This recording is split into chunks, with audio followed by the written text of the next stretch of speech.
بسم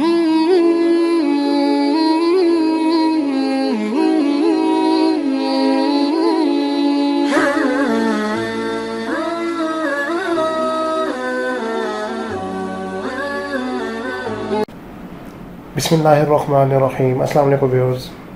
مدینہ منورہ میں کئی مقامات اور زیارات ایسی ہیں جن کے بارے میں آج اور عمرہ زائرین کو علم نہیں ہوتا۔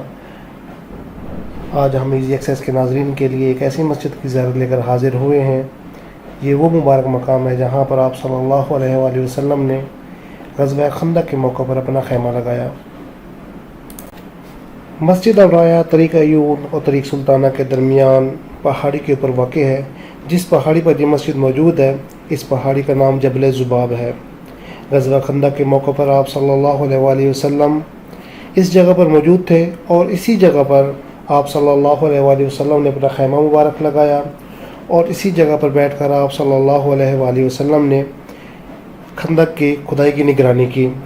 ایک دوسرا واقعہ جو اسی جگہ کے حوالے سے ہے کہ حضرت سلمان فارسی جب خندق کی کھدائی کر رہے تھے تو اس میں ایک ایسی سخت چٹان آ گئی جو ٹوٹ نہیں رہی تھی، تو حضرت سلمان فارسی آپ صلی اللہ علیہ وآلہ وسلم کی خدمت میں حاضر ہوئے اور عرض کیا، یا رسول اللہ، فاقوں کی وجہ سے پیٹ پر پتھر بندھے ہوئے ہیں، کمزوری بہت ہے اور یہ چٹان اتنی سخت ہے کہ ہمارے کدال ٹوٹ گئے ہیں لیکن یہ چٹان نہیں ٹوٹ رہی۔ تو آپ صلی اللہ علیہ وآلہ وسلم بنفس نفیس وہاں تشریف لائے اور کھدائی والی جگہ پر اترے، کیونکہ غزوہ خندق کے موقع پر آپ صلی اللہ علیہ وآلہ وسلم نے 10 صحابہ کرام کی جماعت بنا کر ان کو کھدائی کے لیے علیحدہ علیحدہ حصہ دیا۔ اس موقع پر انصار صحابہ اور مہاجرین صحابہ کی علیحدہ علیحدہ جماعتیں بنائی گئیں، کیونکہ غزوہ خندق کا مشورہ حضرت سلمان فارسی رضی اللہ تعالیٰ عنہ کا تھا اور وہ اس کام میں مہارت بھی رکھتے تھے، کیونکہ عرب میں خندق کی کھدائی کا معمول نہیں تھا اور یہ پہلا موقع تھا کہ عرب میں خندق کی کھدائی ہو رہی تھی۔ حضرت سلمان فارسی رضی اللہ تعالیٰ عنہ فارس سے تشریف لائے تھے اور وہاں ایسا ہوا کرتا تھا، اس لیے حضرت سلمان فارسی نے مشورہ دیا اور تجربہ رکھتے ہوئے اس کام کو سر انجام دیا۔ اس لیے انصار صحابہ کرام چاہتے تھے کہ حضرت سلمان فارسی ہمارے ساتھ ہوں اور مہاجرین صحابہ کرام چاہتے تھے کہ حضرت سلمان فارسی ہمارے ساتھ ہوں۔ تو آپ صلی اللہ علیہ وآلہ وسلم نے 5 صحابہ کرام، 5 انصار صحابہ کرام، 5 مہاجرین صحابہ کرام ان کے ساتھ کر دیے۔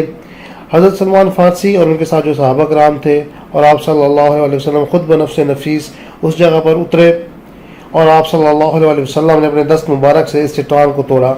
آپ صلی اللہ علیہ وسلم اس چٹان کو توڑتے ہوئے یہ آیات تلاوت فرما رہے تھے، وَتَمَّتْ كَلِمَةُ رَبِّكَ صِدْقًا وَعَدْلًا لَا مُبَدِّلَ لِكَلِمَاتِهِ وَهُوَ السَّمِيعُ الْعَلِيمُ۔ آپ صلی اللہ علیہ وسلم یہ آیات مبارکہ تلاوت کرتے رہے اور ضربیں لگاتے رہے۔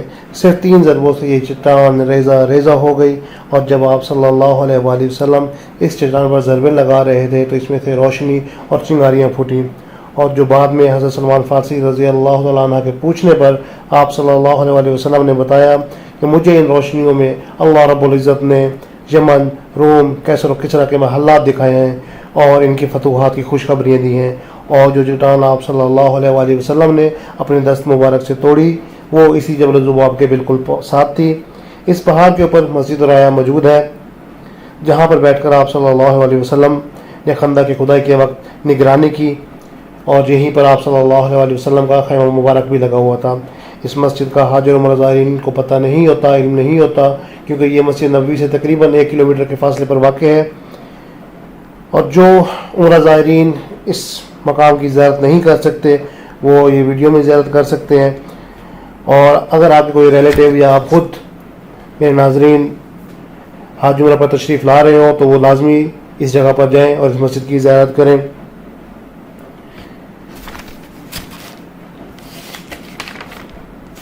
اگر آپ کو ہماری یہ ویڈیو پسند آئی ہے تو ہمارے چینل کو سبسکرائب کریں اور ساتھ لگے گھنٹی کے آئیکن کو بھی دبا دیں تاکہ ہر نوٹیفیکیشن آپ کو ٹائملی ملتا رہے۔ تو ویورز، یہ تھا مسجد رایا کا تعارف اور اس کی زیارت۔ انشاءاللہ بہت جلد ایک نئی ویڈیو کے ساتھ آپ کی خدمت میں حاضر ہوں گے، تب تک کے لیے والسلام۔